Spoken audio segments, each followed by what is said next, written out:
Hello everyone, welcome to my channel Simplifying Business Studies. Your business studies teacher Kashish Talwani extends a warm welcome to all of you. So today we are going to cover a few more topics from the chapter Nature and Purpose of Business of class 11th. So this session will include meaning of the term commerce and its classification. Then also we will cover one of the points of this classification, the term trade. Before I go forward, like always, I would like to request you all to like this video and subscribe to my channel. So we will start this session with the meaning of term commerce. So this is a very obvious term. You have definitely chosen this as your stream in higher secondary, but it has certain different aspects to it as well. So commerce is the second category of business activities. The first one being industry has already been explained in the previous video. So this video will include commerce and the related topics.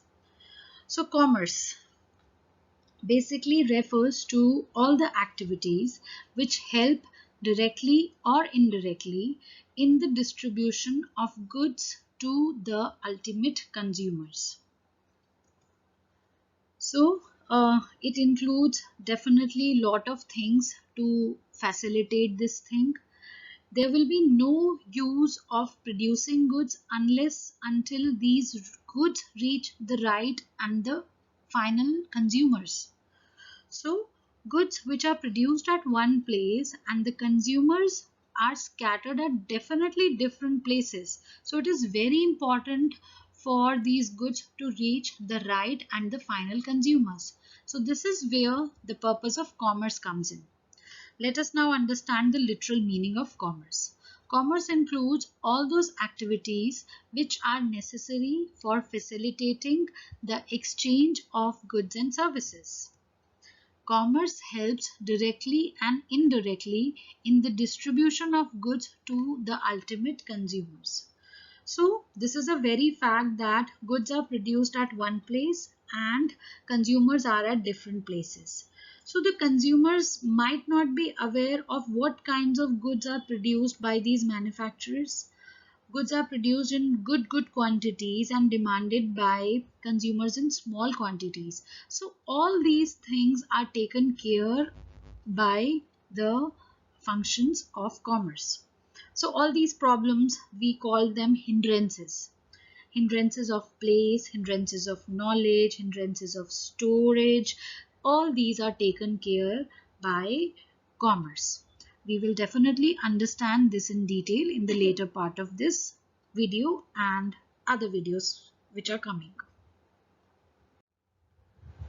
So to understand commerce in a better way, we have to understand how it is classified.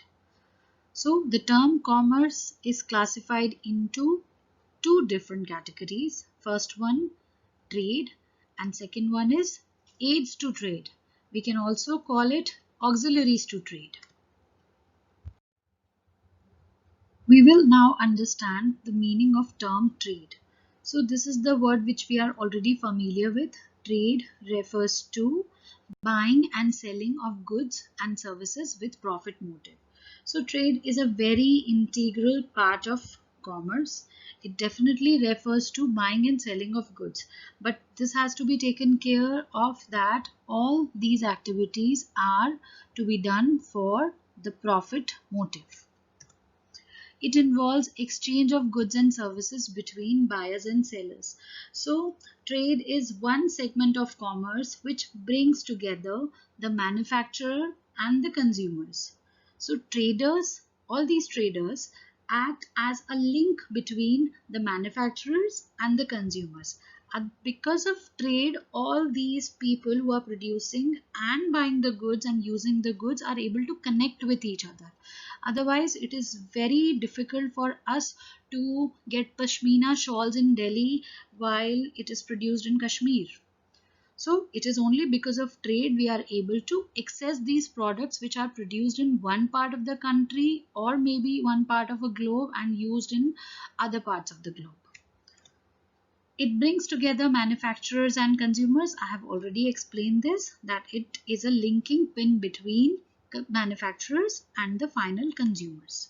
So trade can be broadly classified into internal trade and external trade. Internal trade being the buying and selling of goods and services within the geographical boundaries of the country. It is also known as home trade. So external trade is buying and selling of goods and services beyond the geographical limits of the country. So that means it is a trade between two or more countries. And again, it is divided into export, import, and intraport. So we will definitely understand all these things in detail in later parts. So children, I'm so happy that you all are watching and getting benefited from my videos. I hope you all are liking my content and my presentations. If you have any queries, any suggestions, or your questions related to the topics we are doing, you can always write it in the comment box. I will always try to answer them as soon as possible. At the end, I would just like to say like this video and subscribe to my channel. Thank you so much for watching.